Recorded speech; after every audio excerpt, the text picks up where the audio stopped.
Hello everyone, you're watching Leytenia'S Kitchenette. I have here a salad which is composed of yellow corn,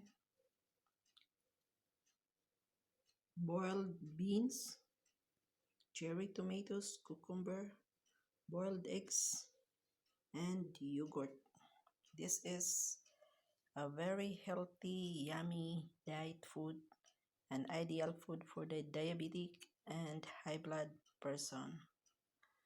So if you want to learn how to prepare a healthy diet food, just follow and subscribe to Leytenia'S Kitchenette. Thank you for watching. Bye-bye.